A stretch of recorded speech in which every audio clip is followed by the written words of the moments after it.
You ask Tiger to solve. This deals with linear equations with one unknown. The final result is A equals 44. Let's solve it step by step. Group all constants on the right side of the equation. Add 5 to both sides. Simplify the arithmetic.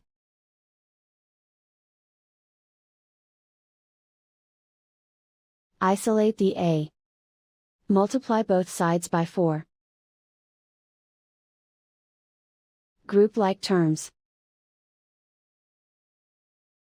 Multiply the coefficients.